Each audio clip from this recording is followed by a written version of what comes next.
Salut les ados! On se retrouve aujourd'hui dans une émission spéciale parce que comme vous le voyez, je suis bien entourée cette fois-ci que de filles. Stéphane n'est pas avec nous, mais oui, c'est parce qu'on est sur une émission spéciale filles et sans plus tarder, je vous propose les filles que vous puissiez vous présenter. Alors, Clémence, Sohan et Gasseline. Et oui, aujourd'hui les filles, c'est une émission pour vous, mais je sais les gars que vous avez envie de nous regarder, donc bienvenue à vous aussi. On passe à la rubrique qui suit. Alors, on se retrouve pour faire un jeu. Alors, je vais vous expliquer un petit peu les règles. L'idée, c'est que moi, je vais vous dire des phrases et vous allez devoir sauter d'un côté ou de l'autre de la corde. Si vous êtes pour ce que j'ai dit, c'est-à-dire si pour vous c'est oui, et ben vous allez sauter de ce côté-là. Et si pour vous c'est non, et ben vous allez sauter de ce côté-là. Comme ça, on va voir un petit peu ce que vous pensez. Et puis peut-être que ça va être un peu drôle, je sais pas. Est-ce que vous êtes prêtes, les filles? Yes. Ok, et bah à tout de suite, alors on commence. Il est archi beau, mais il n'est pas chrétien.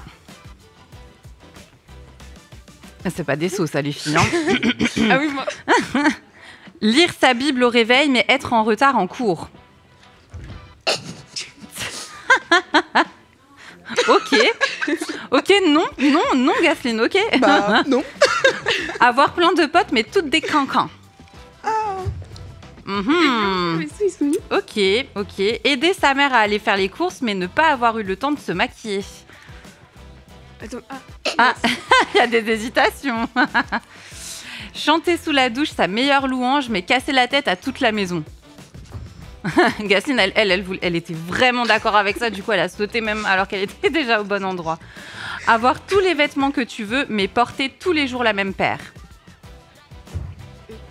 Oh là, il y a de l'hésitation. Avoir de bonnes notes, mais plus accès aux réseaux sociaux. Le petit saut de bûche. Merci les filles.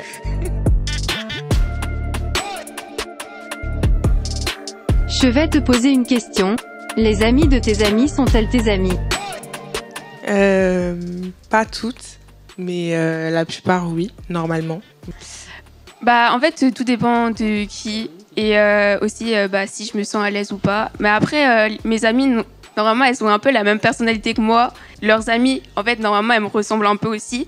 Vu qu'on a un groupe d'amis, etc., oui. Et il y en a d'autres, non. Voilà. Si l'on t'offrait 100 € et que tu avais une journée pour les dépenser, qu'est-ce que tu ferais avec? Je pense que j'irais acheter du maquillage et des trucs dans le genre, je pense. Ou des vêtements. Avec 100 €, je pense que je choisirais quelqu'un de mon entourage, ou pas.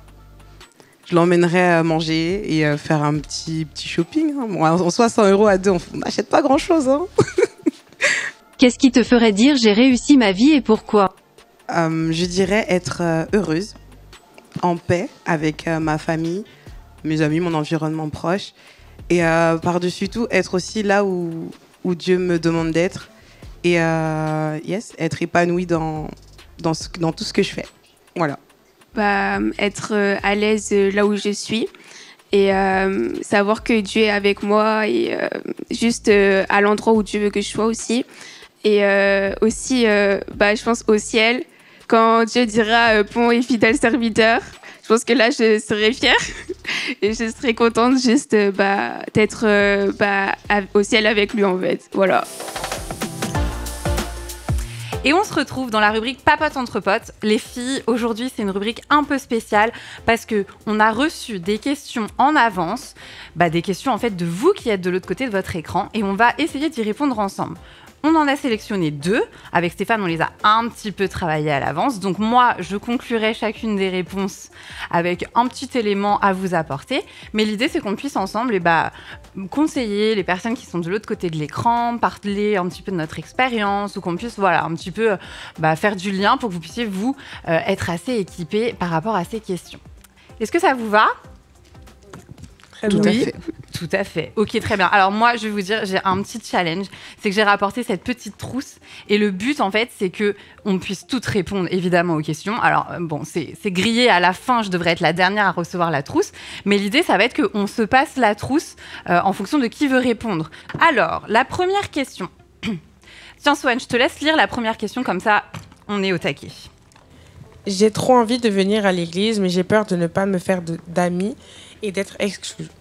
Ok, bon, ça, moi, je peux comprendre, mais vous saurez pourquoi après. Alors, tiens, Clémence, c'est à toi que je donne la trousse en premier. Ah, ok.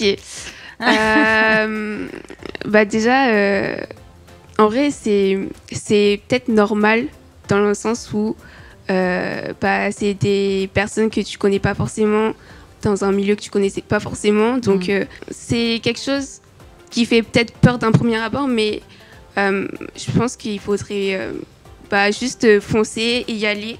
Et peut-être trouver des groupes de rencontres, trouver des groupes qui sont dans le même âge que toi et juste aller vers les autres aussi. Après, si tu es timide, c'est pas grave, t'auras essayé. Et ça se trouve, tu verras même, c'est plus simple en fait que c'est même plus simple que ta peur en fait en elle-même parce que je pense que la peur, ça paraît peut-être une montagne, mais en soi, c'est rien. Donc voilà. Merci Clémence. Tu passes la trousse à Gasline. Ok. Alors Gasline, qu'est-ce que tu dirais toi? Pour répondre à cette question, moi, c'est une phrase qui me permet aussi de faire des choses qui me font peur. En fait, j'ai entendu ça, je pense que c'était pendant cette année, là, en 2023. C'est pour pouvoir vivre des choses que tu n'as pas l'habitude de vivre, fais des choses que tu n'as pas l'habitude de faire. Et en fait... vraiment, il faut juste se challenger parce que c'est ce que tu disais, Clémence. En fait, des fois, on a peur. Mais après, quand on le fait, on se rend compte que il y avait pas de raison en fait d'avoir si peur. Parce qu'en soi, c'est pas si compliqué. Vas-y et tu verras que sur le moment et puis quand tu seras là-bas, tu vas passer de bons moments avec des inconnus au début et après, ça va aller tout seul, vraiment. Donc, n'hésite pas, fonce. Let's go. Tête baissée. Swan. C'est la dernière. Franchement, les gens de l'église, ils sont plutôt sympas, ils sont plutôt gentils et accueillants. Donc, je pense pas qu'il y ait de soucis à se faire des amis à l'église et qui tentent rien à rien. Donc, on va pas vers les autres, mais souvent, c'est les autres qui viennent vers toi, souvent à l'église. Donc, il n'y a pas trop de soucis à se faire des amis normalement. Donc, il faut pas avoir peur. C'est vrai, soyons aussi bienveillants, nous qui accueillons les nouveaux ou les nouvelles qui viennent à l'église et pour leur donner tout l'amour qu'on peut pour qu'ils puissent se sentir bien et y rester, c'est important.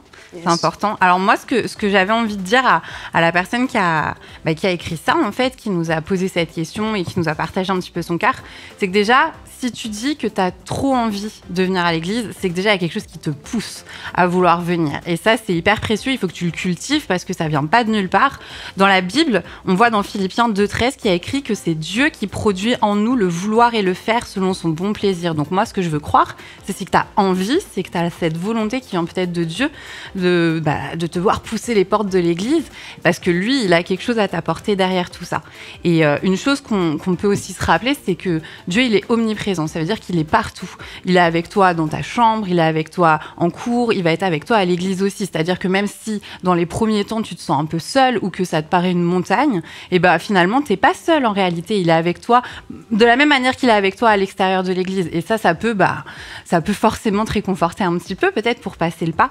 Et on voit aussi, moi par exemple, dans mon chemin à l'église, pour donner une petite anecdote, et moi à mes 21 ans, donc j'étais peut-être un petit peu plus âgée que toi qui nous regarde, mais à mes 21 ans, j'ai décidé de pousser toute seule les portes de l'église. Je me suis dit, là c'est bon, je veux vivre ma relation avec Jésus. Jusqu'à présent, je l'ai eu un peu dans mon coin, je développais pas trop tout ça, et maintenant je veux le faire, et pour ça j'ai besoin de l'église aussi pour m'aider.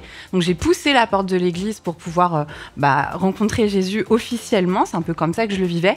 Et en fait, les 3-4 premiers dimanches où je suis venue à l'église, j'étais toute seule. Il n'y a personne qui me disait bonjour. C'était super dur en fait.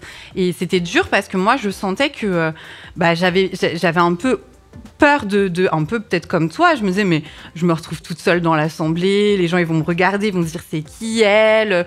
Je vais avoir honte. honte. Enfin, moi, j'étais pleine de pensées comme ça et j'essayais vraiment de les mettre de côté parce que je voulais croire qu'il y avait quelque chose de bon pour moi quand je venais à l'église. Mais très vite, je me suis rendu compte aussi que peut-être que c'était une sorte...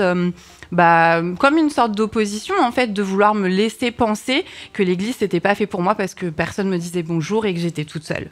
Et moi, ce que je veux te dire, c'est peut-être que tu as des pensées comme ça qui, là, voudraient te freiner pour pas que tu viennes à l'église, alors qu'en réalité, il y a du bon derrière. Et une chose importante qu'il faut que tu saches, c'est que Dieu, en fait, il est là pour pourvoir à tes besoins.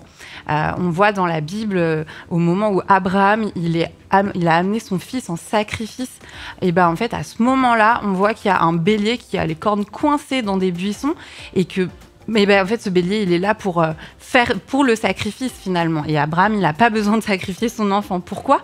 Parce que Dieu, il a pourvu. Et ça, je pense que c'est une notion hyper importante à garder en tête. Dieu va pourvoir pour que tu puisses avoir des amis et que tu puisses ne manquer de rien dans cette nouvelle étape de ta vie. Amen, amen. Voilà, donc ça, c'est un petit peu ce que moi, j'avais envie de te partager. Et si tu nous écoutes et que tu ressens ça, peut-être un verset que tu peux garder dans ton cœur si vraiment tu es plein de peur ou pleine de peur par rapport à l'idée de pousser la porte de l'église et de te retrouver seule. C'est dans Ésaïe, « Ne crains rien car je suis avec toi, ne promène pas des regards inquiets car je suis ton Dieu, je te fortifie, je viens à ton secours, je te soutiens de ma droite triomphante. » Voilà un petit peu. Comme ça conclut les belles anecdotes et les beaux conseils que les filles nous ont donnés. On passe à la deuxième question. Allez, Clémence, ça te dit de la lire ? Deuxième question. Comment se rapprocher de Dieu ? Ah. Alors, Swan, tu veux donner la trousse à qui ? À Gasseline. Alors, comment se rapprocher de Dieu ? Pour moi, je pense que pour se rapprocher de Dieu, c'est comme si tu veux te rapprocher de quelqu'un, tu vas vers cette personne en fait. Où est-ce qu'on trouve Dieu ? Dieu, il est partout. Donc en soi, c'est tout simplement lui parler. Voilà. Si tu as du mal à parler à quelqu'un que tu ne vois pas, va là où on trouve Dieu, là où la présence de Dieu est vraiment... j'allais dire multiplier, c'est un peu ça. Et en fait, il y a un endroit sympa où on trouve beaucoup de Dieu, avec des gens qui aiment Dieu, qui sont remplis de Dieu. C'est l'église. Donc, va à l'église et passe des temps vraiment intentionnels avec Dieu, en fait. Je pense que c'est vraiment la meilleure réponse que je peux donner. Parce que Dieu, il est partout.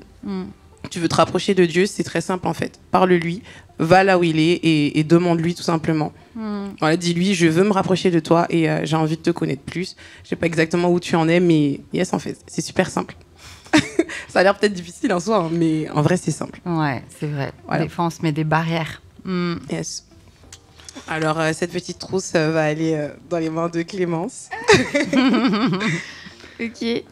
Moi, le conseil que je donnerais, c'est... évidemment, Jésus, dans la Bible, il va dire quand vous voulez prier, fermez votre porte. Et là, dans le secret, Dieu est avec vous, en fait, et Dieu vous voit. Et vraiment, quelque chose qui m'aide aussi, c'est que Dieu n'est pas contre moi, mais il est toujours là pour moi. Donc, c'est juste comme un conseiller, en fait. Quelqu'un qui va te conseiller, mais quelqu'un aussi qui va t'écouter. Qui va avoir compassion de toi, qui va avoir de l'empathie pour toi, parce qu'il sait combien c'est dur ou c'est une bonne tu passes par des bonnes périodes ou des mauvaises périodes, il est là. Donc en fait, juste parle-lui dans le secret, là où si tu peux trouver un endroit où tu es tout seul, parle-lui et lis ta Bible aussi, c'est important parce que c'est la parole de Dieu, donc ça va te guider toujours. Et juste parle-lui de tout, de n'importe quoi, de tout ce que tu veux. Et juste prends le temps de aussi lire ta Bible parce que c'est important. Et puis voilà. Ouais, c'est vrai, c'est vrai. Tu as spoilé un verset que je vais dire après, mais c'est très bien. Alors, Sohan, vas-y, dis-nous. Pour se rapprocher de quelqu'un, il faut discuter avec lui. Ça, c'est vrai. Écouter sa parole. Et aussi, il faut se rappeler que quand on prie, on ne parle pas seulement à Dieu, Dieu nous parle aussi. Donc, il faut écouter ce qu'il a à nous dire pour se rapprocher de lui. Et aussi, je rejoins ce qu'a dit Gasseline. Il faut aller à l'église, se rapprocher d'autres personnes aussi qui sont proches de Dieu et qui, elles, peuvent te conseiller elles-mêmes. Et voilà. C'est vrai ça, de pouvoir avoir des personnes repères autour de nous qui pourront un petit peu nous donner des conseils, leur expérience, bah ça peut être hyper aidant. Et puis moi, je vais rebondir un peu sur ce que tu disais, Soane, au tout début, c'est qu'en fait, en réalité, si on veut être en relation avec quelqu'un, faut bien commencer par communiquer avec lui. Et donc moi, j'aime bien dire ça, c'est qu'il y a plusieurs façons de communiquer de nos jours. On peut effectivement parler ensemble comme là, on est en train de parler entre nous, mais on peut aussi envoyer des SMS, on peut faire des messages vocaux, on peut se parler sur les réseaux, on peut s'appeler, il y a plein de façons différentes de communiquer. Et avec Dieu, c'est pareil. Pour être en relation avec lui, il y a un panel possible de façons différentes de parler avec lui.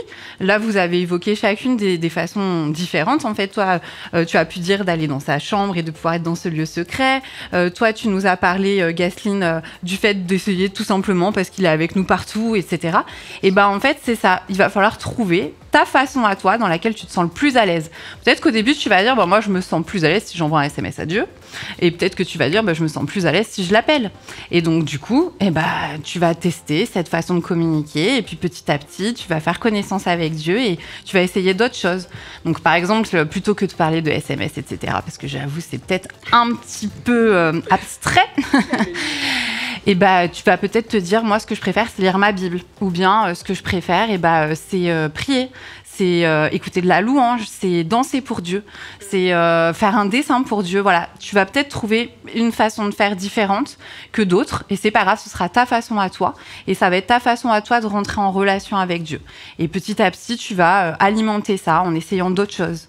Et moi, ce que je peux te dire, c'est que on trouve plein de façons différentes dans la Bible. On voit par exemple que David, lui, il écrivait des psaumes pour pouvoir se rapprocher de Dieu.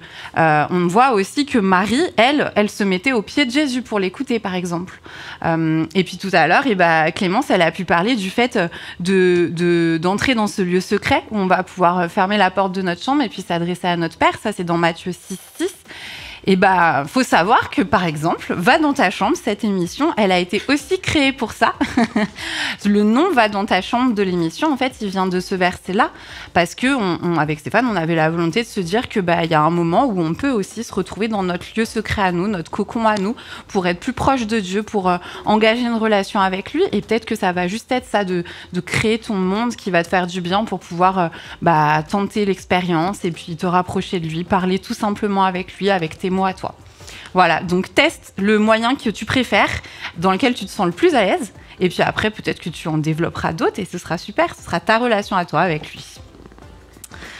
Voilà, en tout cas vos questions elles étaient super, merci beaucoup, on espère que nos réponses aussi elles sont super, moi je pense qu'elles sont super.